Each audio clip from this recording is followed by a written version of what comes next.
2 minutes. We'll be right there.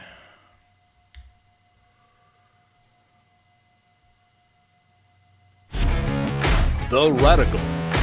Fundamental principles of freedom, rational self-interest, and individual rights. This is the Yaron Brook Show. All right, everybody. Welcome to the Yaron Brook Show.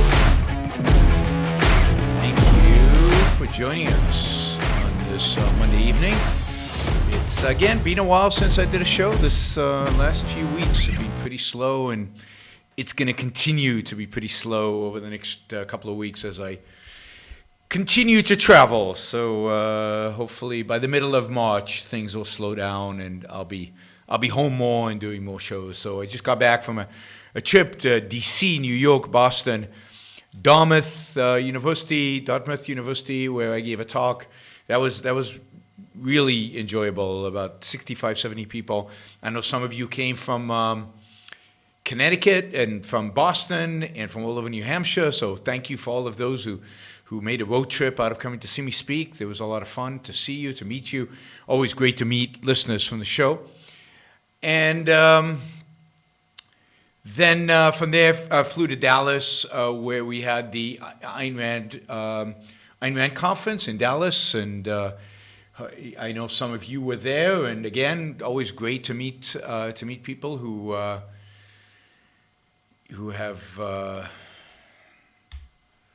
listen to the show and who are fans, and it's great to talk to you guys. So I thought the conference was excellent. We had about 90 to 100 people, a lot of good exchange, a lot of good connections. I got in here 5 a.m. on Sunday morning. So there we have it. That's where we are right now. Okay, I thought today we talk about coronavirus. A lot of stuff in the news, obviously, over the last couple of weeks, and certainly today a lot of news about coronavirus in the United States. Of course, last week's market really collapsed. 10% on the Dow. Other sectors were down almost 20%.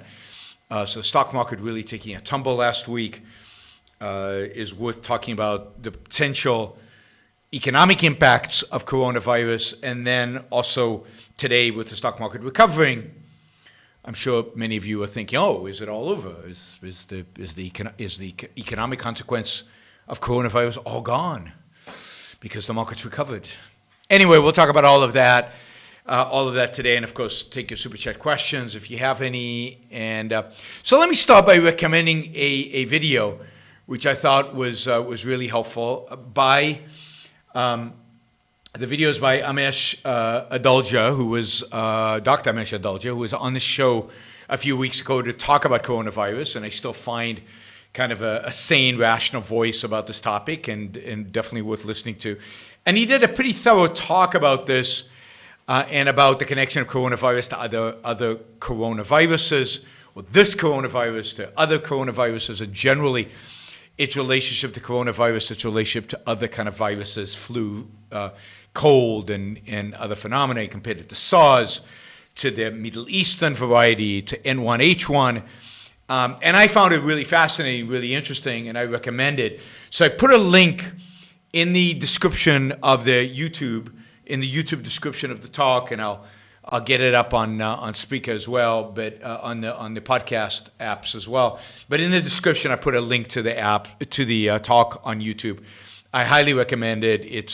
It's not that long. It's probably 40 minutes, and then a Q&A, and very, very interesting, both interesting and also just to hear a voice of calm and reason is always good at times where it's so easy to panic and so easy to blow things out of proportion and out of all context.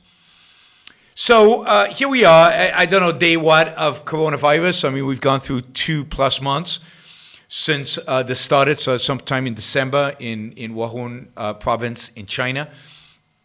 It is now, from all accounts, seems to be declining in China significantly.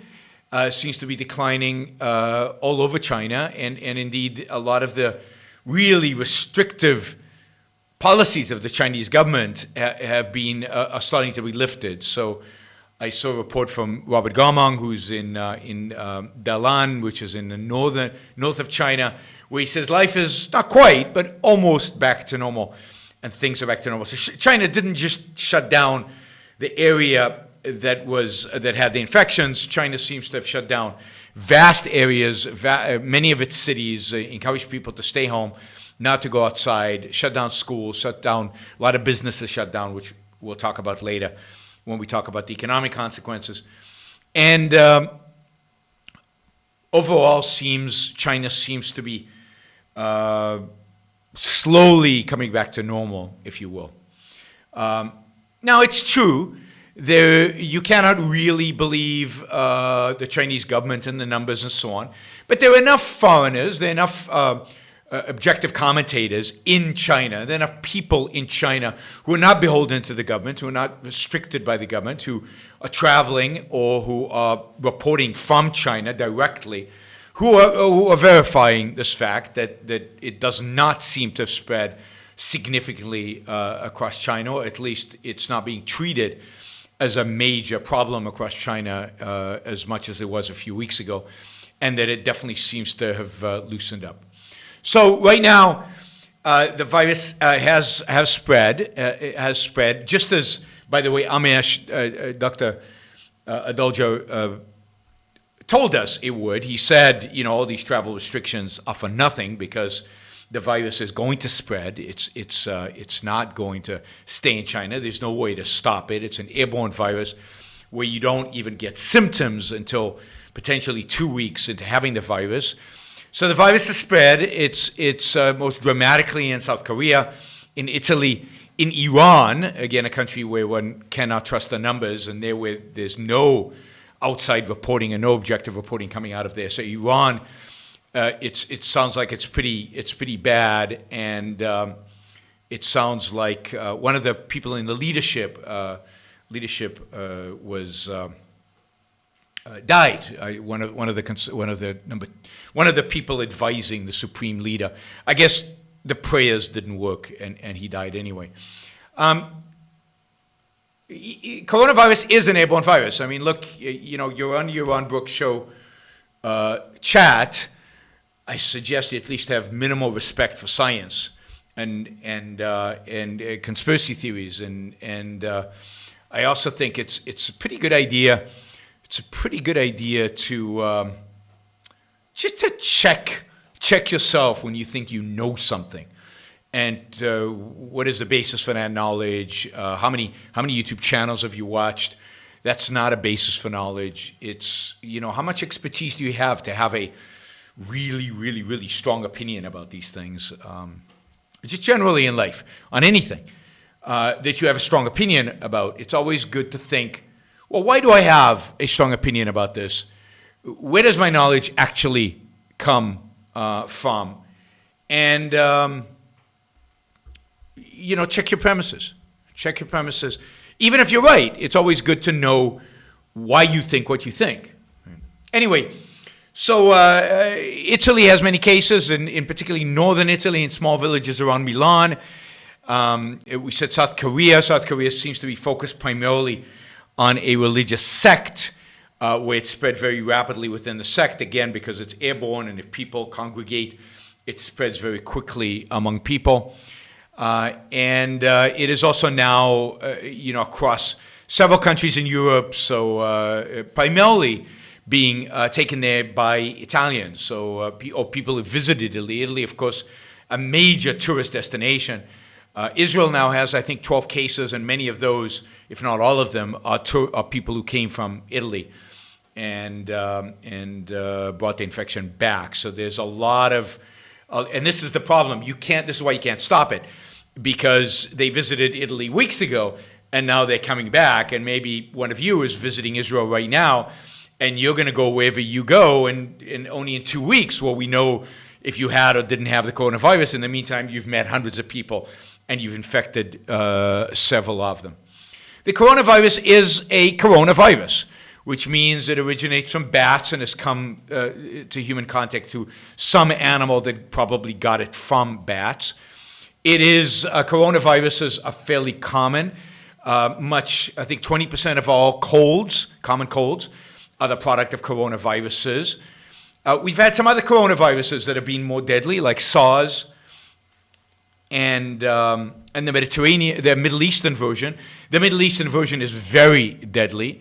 35% of people who get it die. The thing about SARS and the Middle Eastern version of this is that there's not a lot of human-to-human transmission.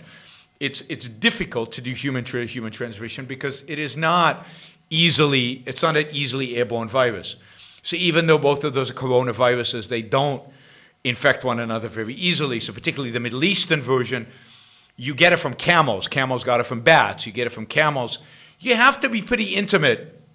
You have to be pretty close with a camel in order to get it. It's hard to get it from another human being, which is lucky because it is a truly unbelievably deadly virus. So the virus is spread all over the world. So in spite of travel bans, in spite of restrictions on flights, in spite of canceling the flights and not letting anybody in from China and not letting anybody in from other countries, it doesn't matter. The virus is here, and the virus is here, and it's going to spread, and a lot of people are going to get it. A lot of people are going to get it. Right? Do you know that H1N1, which was an influenza a few years ago, 61 million people got it. 61 million in the U.S. got it. 1 billion people globally got the H1N1. 12,000 people died in the U.S. alone from H1N1. No travel bans, no restriction on movements. It's just another type of influenza. With coronavirus, it's just going to be a type of influenza. We don't know exactly what the death rate is yet, partially because we don't trust the numbers coming out of China completely and they're conflicting evidence. But the suggestion is that the death rate is probably under 3%. It seems to be at the high end of 3% and significantly under that once you take into account that most people who get it show very few symptoms and therefore never tested, and therefore we never know if they have the coronavirus. So somebody asked about a vaccine. There's an Israeli company that has been working on a vaccine for a different type of coronavirus that affects chickens, poultry, an infectious bronchitis virus. I think it's a corona, but it's infectious bronchitis virus that affects poultry. And a few weeks ago, just kind of for fun, they thought, let's check to see this virus that affects chickens, how similar is it to the virus, to the coronavirus, the current coronavirus. So they did a comparison of the two, and they found the DNA is very similar.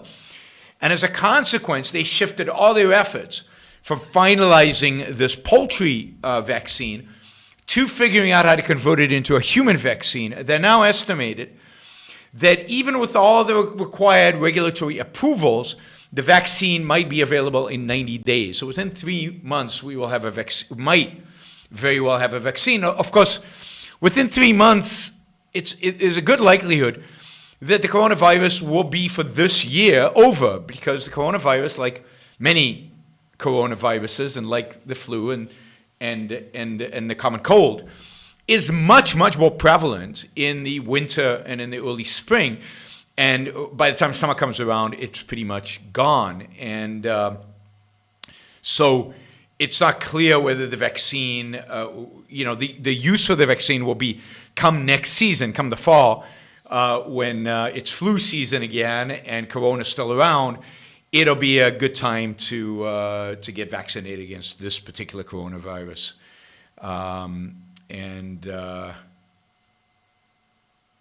So that is the story as far as I know with regard to vaccines. It looks pretty promising, but it also looks like the virus will probably peter out just because of climate. Generally, these kind of viruses don't like heat and they don't like humidity. And as the weather gets more hot and more humid, it's much more difficult for these viruses to be transmitted from person to person. So the effectiveness as an airborne virus drops dramatically because the droplets from your spit and stuff quickly accumulate water from the humidity, and they just don't survive very long in the heat. Another good reason to be living in a Caribbean island, as I am, because here it's always hot and humid, and therefore not a lot of cold and flu viruses roaming around in Puerto Rico, and so far no coronaviruses. Of course, they're not testing, so it's hard to tell. The latest news today was that the coronavirus is hitting hard in Washington State, in King County, which is where Seattle is, in the vicinity of Seattle. I think they've already got 6 deaths, 15 diagnosed, 6 deaths. But again, that doesn't mean that the death rate is 33% or more. It's just because people haven't been tested.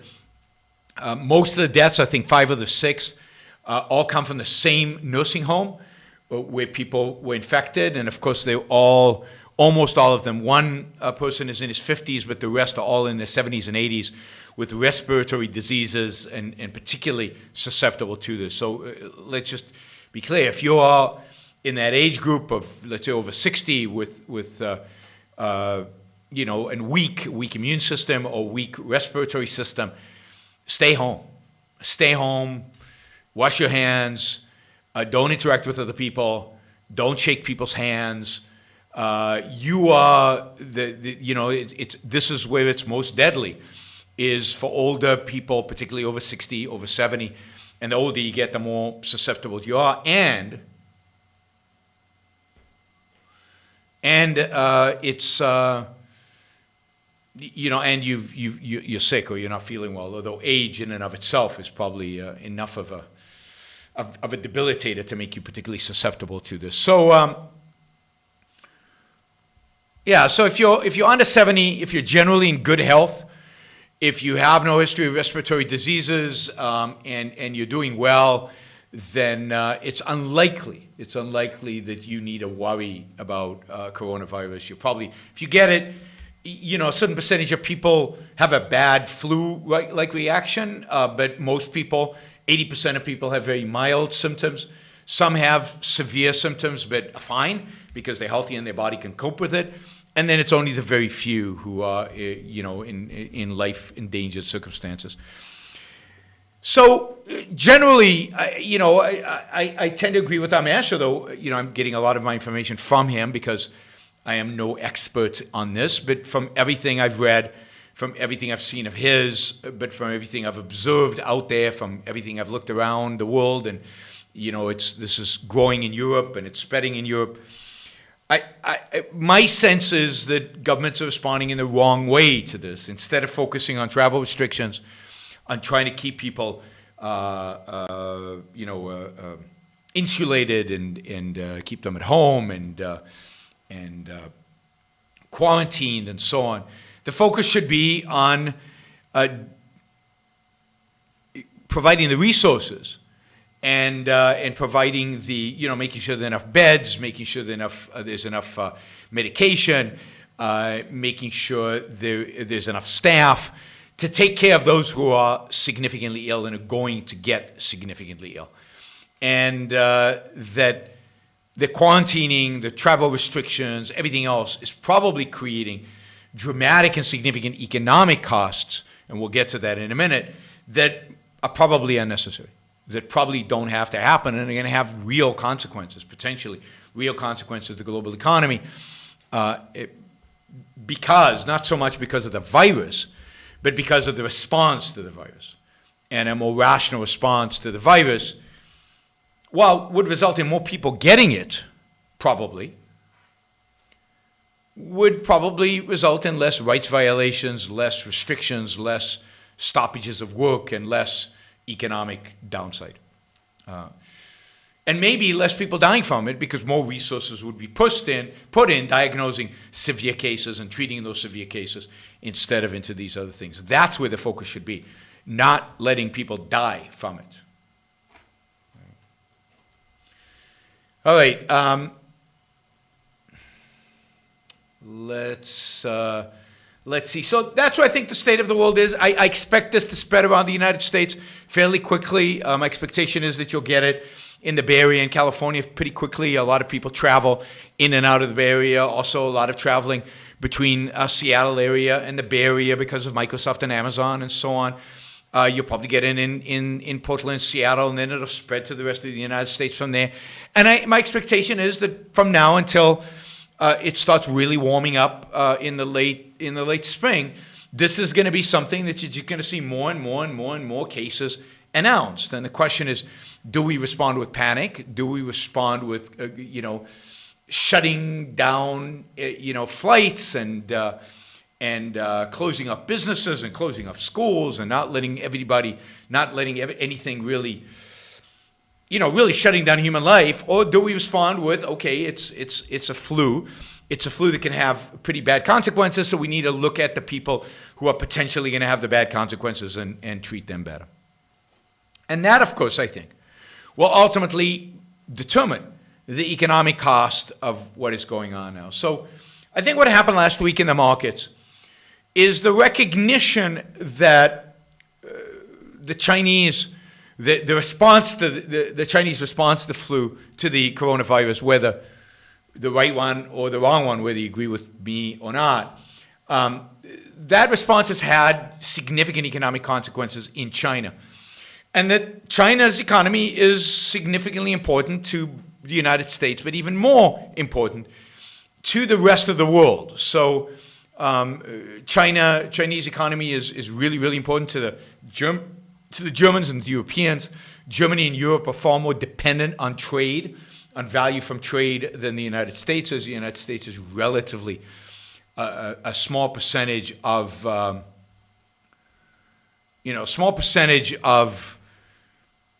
our GDP, our overall economy is dependent on trade.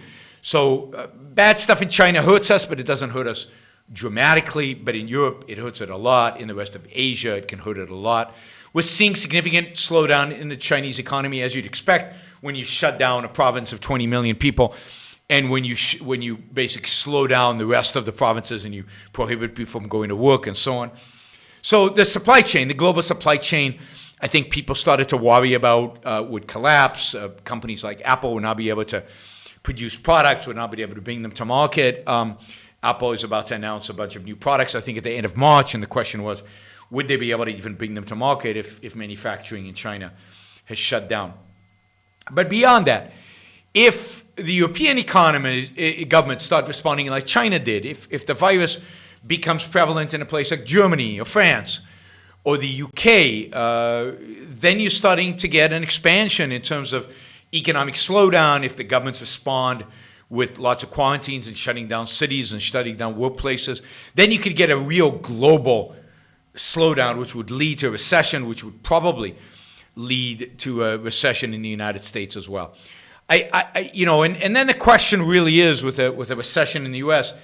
is what kind of a recession? Is it a minor recession having to do with a global recession and having to do with a slight slowdown in global trade? Or is this a recession that will ultimately bring to the forefront all the malinvestment, all the distortions that have occurred in the United States and in the American economy over the last, 12 years since the financial crisis? So you could have a mild recession if it just was a consequence of the trade and some businesses shutting down and some stuff going on in some regions where there was a lot of this virus. Or that could trigger companies going bankrupt. That could trigger then banks having problems, more companies going bankrupt, private lenders defaulting. And it's hard to tell at this point. It's really hard to tell what kind of recession we're going to get, the extent of it, and how many defaults they're going to be. See, one of the real evils of central planning is that they have distorted the market so much, particularly the Federal Reserve, particularly with zero interest rates, low interest rates that they've had. They have distorted the market so much that it's so difficult to tell what is real and what is not. what would collapse when pushed a little bit with a slight recession, and what would actually hold up. What is healthy and what is fundamentally deeply sick. And that's just hard to tell. I mean, there's those, and I'm sympathetic to the idea that this economy just needs the slightest excuse to completely collapse, that there are many companies out there that are basically zombie companies. Zombie companies are companies that are dead, unprofitable, but are being kept alive with cheap debt. And because, there's a lot of money out there, there's, these pools of capital, huge amounts of pools of capital in Wall Street and elsewhere that are chasing yield because interest rates are so low. They're looking for any kind of return and are willing to get loans to companies that in normal environment would never get those loans. And there's a thought that all you need is a little trigger, all you need is a little push, and the whole thing, the whole house of cards collapses. All these companies start defaulting on their debt. Nobody will lend them money now, not even these private pools of capital. And they just cause layoffs, and layoffs reduces consumption, and that consumption, of course, leads to other layoffs, which lead to more collapse in production and consumption, and on you go. And into a spiral effect where we land up in some massive recession. And there are even those who are calling for depression. And the stock market seemed to imply last week that there was a high probability of that. That there was a good probability that we were heading towards a recession, and not even a very, if you look at bank stocks in particular, they were down about 16% last week. That's a pretty significant signal that there's a major recession that's going to happen. But there's another scenario in which, yes, the market slows down, some companies go bust, but the fact is that there's so much money out there, and the Fed is now threatening or indicating, and Trump is pressuring them to lower interest rate even further, that people are willing to bail out these companies and continue to bail them out for who knows how long. Of course, the longer we wait with this, the more severe the recession will ultimately be. But it's quite possible. It's quite possible that financial markets will continue to bail out weak borrowers because financial markets have deep pools of capital that are in a 0% interest rate environment are just looking for any kind of return.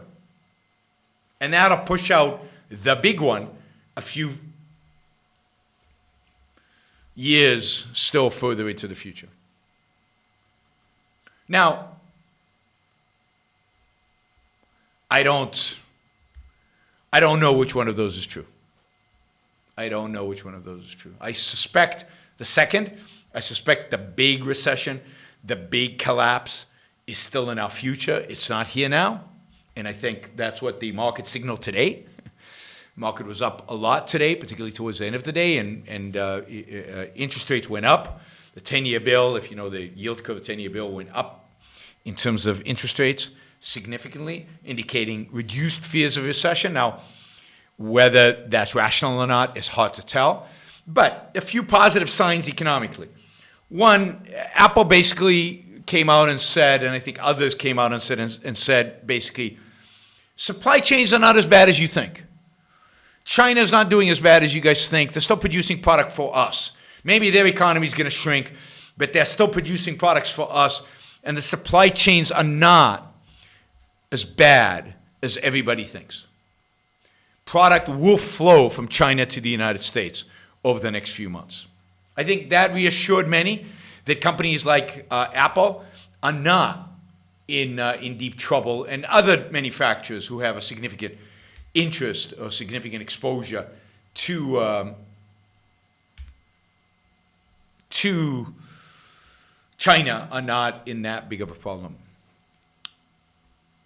We'll see what happens over the next few days as coronavirus spreads through the United States. I mean, part of the problem is again, I think the real economic damage is done by politicians.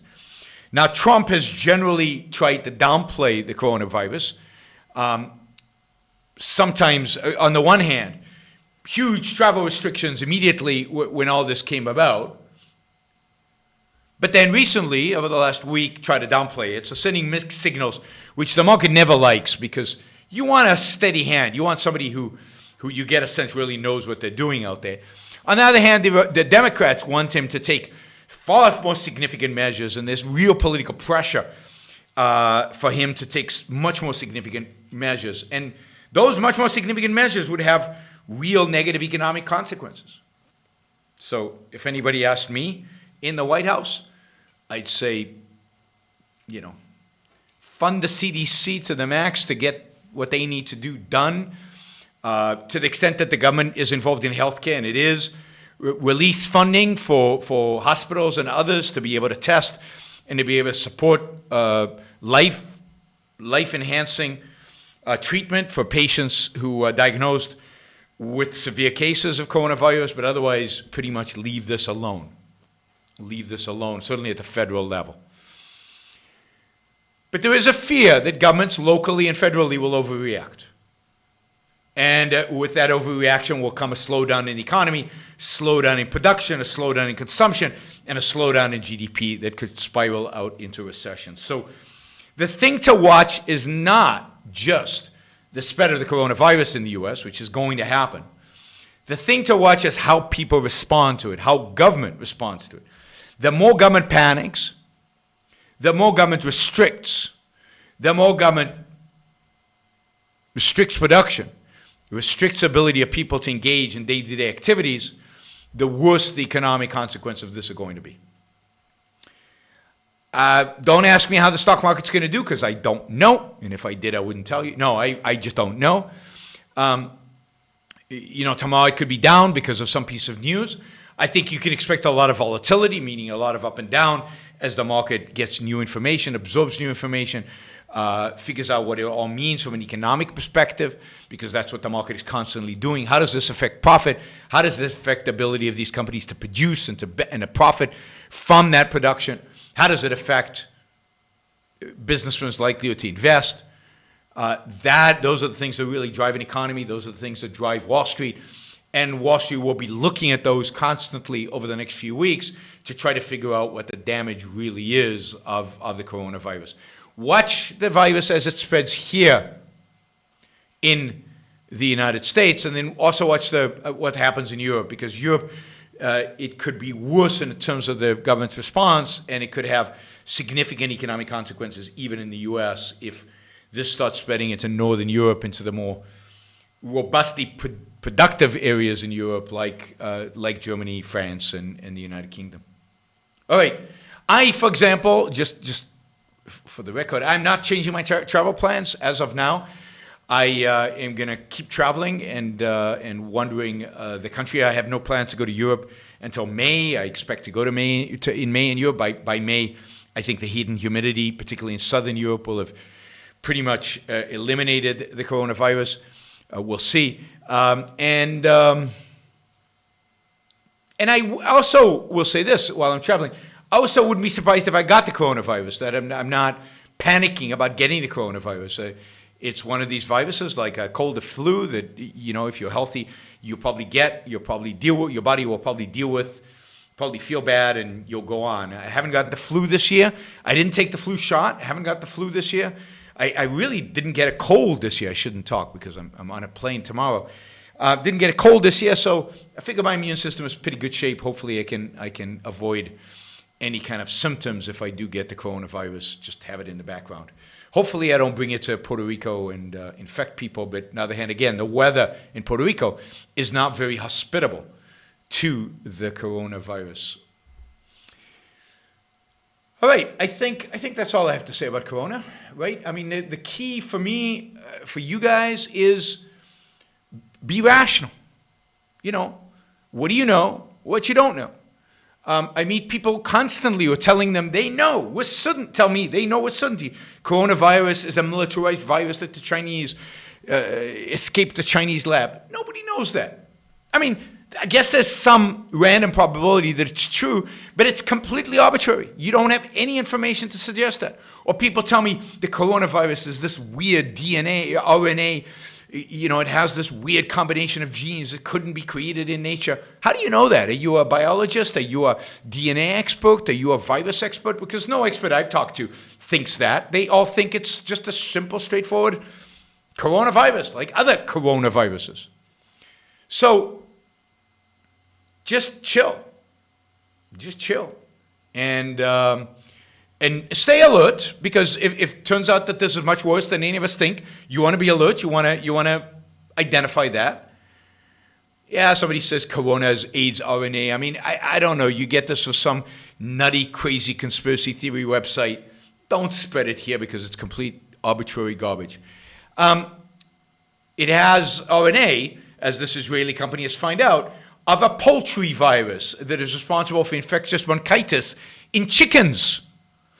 The difference between the conspiracy theory sites and this biotech company in Israel is they're developing a vaccine. They've actually sequenced the DNA of the coronavirus and sequenced the DNA of other viruses, and they know what the virus actually has in it. So don't just accept what is written on random websites, even if they're called Zero Hedge. Zero Hedge is a website which is half okay and half wacky, completely nuts. All right. I find it interesting that Israel's taking extreme measures against the virus. It's got 1,500 people basically quarantined. It's got 12 cases, identified cases. It has the chief rabbi in Israel said not to worry. If you pray hard, you won't get the disease. I mean, where do these people even? I mean, particularly for a Jewish rabbi to say that, did the Jews who died in the Holocaust not pray hard enough? Did little babies who get cancer and die not pray hard enough? I mean, really, it's so disgusting. Whether it's Jewish, Christian, Muslims, it doesn't matter. But when faith, prayer is argued about, positive, as a way to deal with real world problems, it's so disgusting and offensive. Anyway, I think Israel is overreacting. I think, by the way, Israel, the Israeli election with today, it looks like Netanyahu has edged out his opposition and might land up having enough votes to form a coalition. We'll see. But I wouldn't be surprised if Netanyahu won partially because of the coronavirus. In times of panic, in times of hysteria, in times of fear, people go with the status quo. They don't like change, and Netanyahu represents the status quo. All right, let me look. Let me just quickly look to see if there's anything. Is it not true that the government with less debt better handles crises like pandemics? Does China have a dangerously large debt? Yes, China has a very dangerously large debt, but I don't think there's any correlation between debt and the ability to handle pandemics. Now, you could argue, particularly in a country not like the United States, that the debt limits the ability of the government to use, to deploy money, to deploy resources towards dealing with the pandemic. But that's not true as long as you have a printing press. Governments can't print money. Governments can, God forbid, shrink other programs and allocate money from those programs for the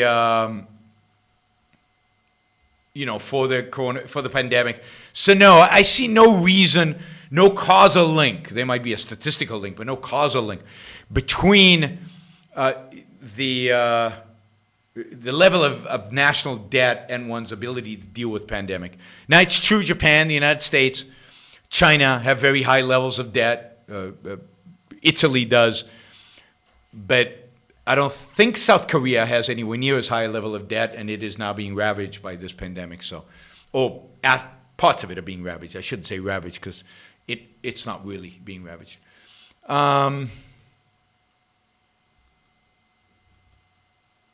Okay, let's see.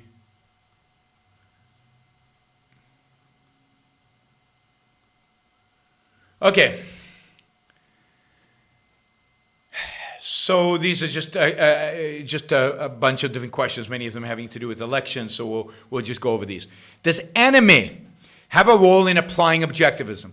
Well, potentially. I mean, to the extent that anime is an art form, one could certainly see anime having objectivist ideas impacting the art form and objectivist ideas being reflected in the art form. I doubt very much that has already happened, but one can, just like any other art, is a place in which objectivist ideas can be applied. There's no reason couldn't be applied in the context of anime.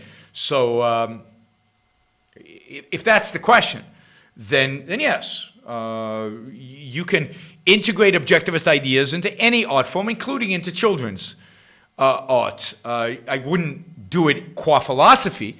I wouldn't write anime stories that were philosophical. Children can't deal with philosophy. But you can use philosophical principles to concretize in a concrete way to basically guide a particular story that illustrates a particular philosophical idea, even if the philosophical idea is never actually mentioned. All right, let's see.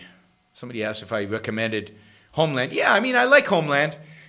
Granted, it's got a leftist bias and it's got too sympathetic a view of our enemies too often. But in that sense, it very much reflects the defense establishment and the people in our intelligence agencies and in our government, whether Republican or Democrat. So Homeland, I think, is interesting. It's well done. It's well acted, and very reflective of the thinking of, I think, people in our government and people who advise people in our government, both in the Trump administration and in previous administrations. You can see that with the current season, where they're taking on the whole peace deal with the Taliban. And I think they're treating the peace with the Taliban in the same way that the Trump administration is dealing with the Taliban. You know, let's negotiate with Haqqani network, known terrorists. Let's pretend it's all going to be okay in the end. Let's make everybody an enemy other than the Taliban, which is real enemy. But let's pretend they're not and cut a deal with them. So that's in Homeland and that's in politics today. And that was the Obama administration, that's the Trump administration, that's the Bush administration. They're all pretty much the same when it comes to these things. All right, hey, Yaron, what do you think is more damaging to the country? Bernie's economic class warfare leftists or Warren-styled woke radical political politics leftists? Well, you have to remember that Warren is as big or almost as big an economic class welfare leftist as Bernie. Generally, I think Elizabeth Warren is much worse than Bernie. Bernie is awful, is horrible, is terrible, and I don't recommend anybody. I think it doesn't make any sense to vote for Bernie. Certainly not in the Democratic primaries. In Democratic primaries, voting for Bernie is damn right immoral and irrational. But Warren is worse than Bernie. Warren is definitely worse than Bernie. Warren is smarter, more a part of the Democratic machinery. If she were ever elected president, luckily she won't be, she would get a lot done. I don't think Bernie can get much done. And you're right, her leftism is worse because it goes beyond just kind of the Marxist anti-Wall Street, anti-corporation. She is much more vicious when it comes to anything from free speech to all the kind of radical agenda items on the left's agenda. She is much worse than Bernie on those kind of things, even though Bernie is marginally worse than her on the economic issues. But she can get stuff done. She is super dangerous. Will Warren try to help Sanders be the nominee? I don't know. I don't think so. I think she will probably endorse him, but then not help him that much. At this point, I think the Democratic Party has basically decided that Bernie Sanders is not going to be the nominee, and I very much think that at the end it is going to be Biden. But we will see. We will see. Tomorrow really is a big day for a lot of this. I don't think anybody should vote for Bernie. But so I don't think Warren will be a big help to Bernie, and I don't. Now, her leaving the race, after tomorrow would be my expectation she leaves the race, will free up people who would have voted for her to vote for Bernie. But I think there's still a lot of people in the Democratic Party who don't like Bernie. And I think that they are, we'll see. We'll see what happens tomorrow. And we'll see how much Bloomberg plays into this. I have a feeling not much. Let's see, there was another political one. Would you vote for Biden over Trump or no vote? I'd probably vote for Biden over Trump, yes. Most other Democrats I wouldn't vote for. I would stay home. But I probably would vote for Biden over Trump, assuming he's going to be an incompetent, not get much done, doesn't really stand for anything, but at least is not somebody who wants to blow up the institutions that have kept this country going for 200 years. So I don't think Biden would make big changes one way or the other, and I'd rather do that than a Trump vote. If anybody else runs Democrat side, I would just abstain. Now, as it turns out, as a Puerto Rican resident, I can't vote for president, so I'm actually not allowed to vote for anybody. So I will sit out this election one way or another. Not that my vote matters that much, but now I just can't vote, even if it did matter. Yeah, it is interesting that both Mayor Pete and Amy Klobuchar and what's his name, Steyer, the billionaire, they all left today. I don't think you'll see a Biden-Klobuchar ticket. I think Biden needs somebody on the left, more left than Klobuchar. I think he needs somebody. So he already appeals to the Midwest. He needs somebody who can appeal to the walk. Somebody called them the walk liberals. I think he'll go left.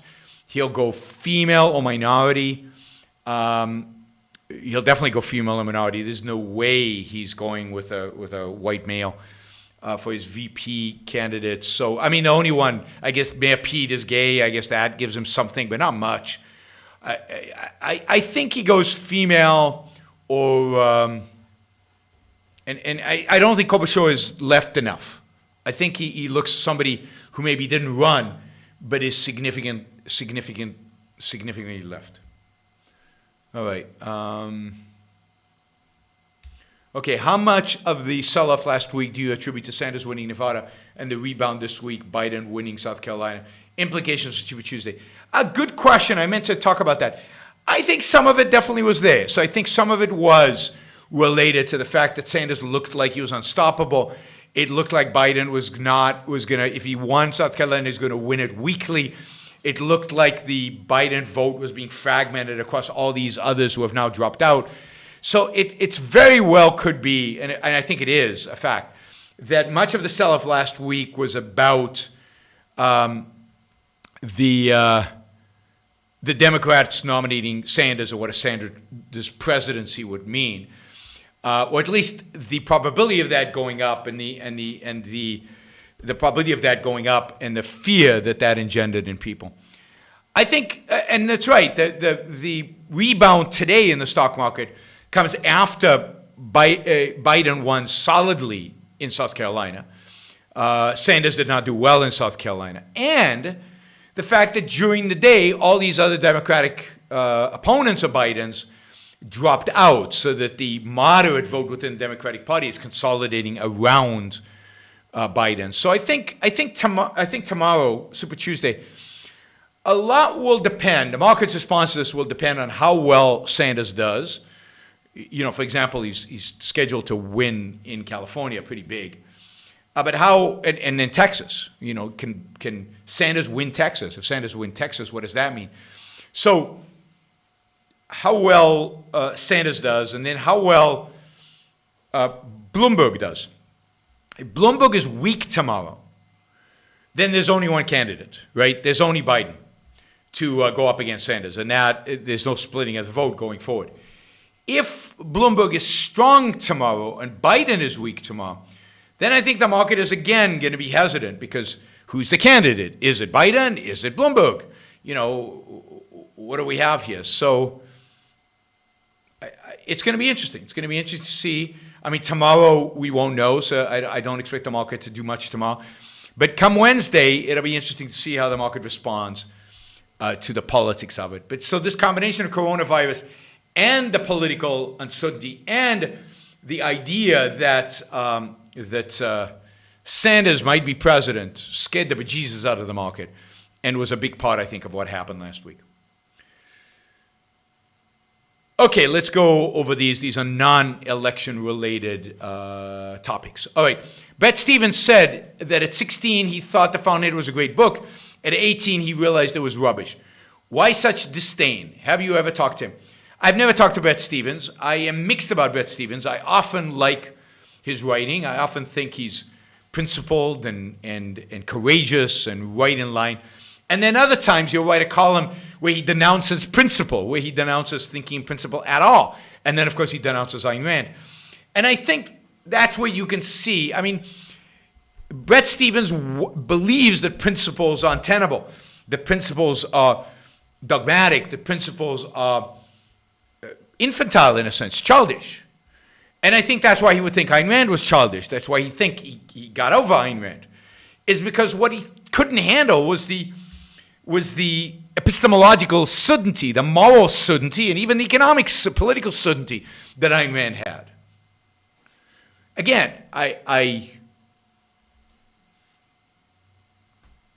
think that he is. I think that he is generally a good columnist, and I've enjoyed much of his writing. He writes now for the New York Times. He used to write regularly, twice a week, I think, for the Wall Street Journal. But a lot of people, I hear this over and over and over again. I loved Ayn Rand when I was 16, and then I got over it. I hear that all the time. But that's because you gave up on your ideals. You gave up on your principles. You let life weigh you down. You weren't courageous enough, brave enough, strong enough, rational enough to hold on to really, really radical ideas in the face of cultural, family, friends' opposition to them. That is, I think, and to your own cynicism or skepticism, as the case may be. Somebody says, your past criticism of Orwell's 1984 are not valid. The government is, in the story, used existing technology to create its hellish regime and were hardly innovative. Watch the faithful John Hurt movie, The World is Gray and Soulless. The world is gray and soulless, but I think that even the technology they use would be collapsing. It would be being destroyed. It would go away because there would nobody quality-wise to work it, to fix it, to improve it. It would just be dead. In that sense, again, I think that Ayn Rand's Anthem is much more reflective of what a society like that actually looks like. Now, I'm not critical of 1984. 1984 is a great book. I mean, my main criticism of 1984 is that it offers no solution. My main criticism of 1984 is it presents a horrific portrait of authoritarianism. I think it's incredibly accurate. I think it's very clever in its newspeak, and it predicts what ultimately is happening and what has happened. And so it's a brilliant book in many respects. I think the issue of technology would deteriorate much faster under that kind of authoritarianism that is projected in 1984. And I think that it's got a bleak ending with no solution. Whereas, again, Anthem gives you the solution in fundamental philosophical terms. Anthem nails it in terms of what the solution is to authoritarianism and the decline. Here's a question. How can objectivists justify selling kids heroin? Well, they can't. So objectivists shouldn't justify selling kids heroin.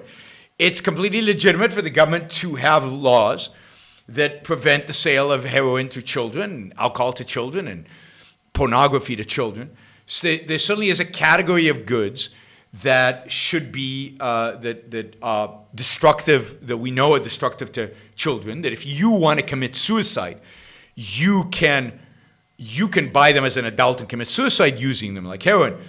But a child who can't is not in a position to make decisions for himself, rational decisions for himself. should never be in that position. That is, children can't sign contracts. Children shouldn't be able to buy heroin. Children shouldn't be able to do a lot of things that adults can do. So absolutely, the government should ban the sale of heroin to children. So if you've heard an objectivist say something else, then they're wrong. What is Carl Benjamin's position on objectivism? I mean, I don't know exactly, and I don't know recently. Carl Benjamin is a YouTube personality in the UK. I think he basically views it as interesting, as you remember he read Ominous Parallels by Dr. Leonard Peikoff and thought it was amazing and read sections of it on the show. And so I think he finds it interesting. I think he finds it stimulating. He's interacted with me. I've done a couple of interviews with him, and he finds it interesting. I think he thinks it's a little too radical. I think I know he doesn't agree with the ethics. So I don't, he's not an objectivist, and he's not pro-objectivism. But I think he finds objectivism intriguing, and as such, is willing to discuss it and debate it and interact with it. Now, unfortunately, he ran in this really bad political party this last elections. We're talking about Sargon of Akkad. Carl Benjamin is Sargon of Akkad. So I think he lost a lot of credibility by getting into politics.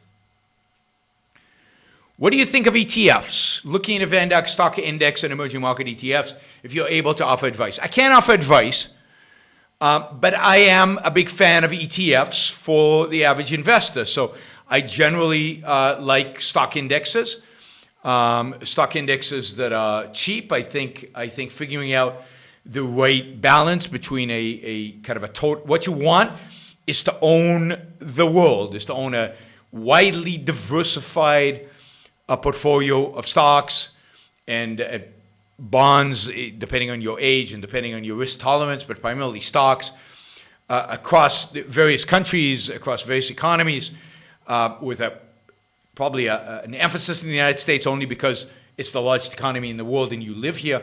But the very fact that you live here makes you already exposed to it. So there's an argument that the place you live in you should have less financial exposure to because everything else is exposed to it. So I'm definitely pro diversification. I'm pro diversifying cheaply, and Vanguard or other stock indexes and some ETFs are about the cheapest, easiest, most effective way to diversify your investment possible. So I'm a fan, although I'm not giving you any particular specific advice because I can't legally. All right. That is it. That is it for the Super Chat questions. That is it for the content I had. So unless there's a quick Super Chat question that comes in right now, we're going to call it a night. We've gone for an hour. That's a good length show. People complain about the show being too long anyway. All right. Remember, and I know some of you make fun of me for saying this, but share. Like. And, of course, don't forget to support the show at Yaron Brook Show /support. The next show will probably be on Friday. I am traveling tomorrow to, I should mention this. Let me find this announcement. I should mention this quickly. So I am doing an event on Wednesday afternoon, actually. I think it's at 4:30 in the afternoon, at Clemson University. Clemson University, it's an event put on by the Center for the Study of Capitalism at Clemson University. And so thank you, Brad Thompson, for putting on this event. It's an event in which I will, that is not, yes, there it is.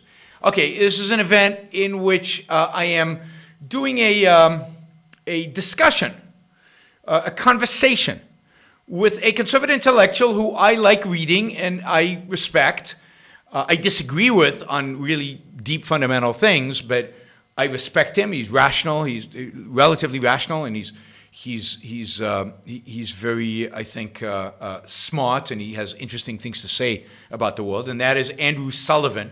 If you look up Andrew Sullivan, you'll see he's a very prominent conservative intellectual. He's Catholic. He's gay.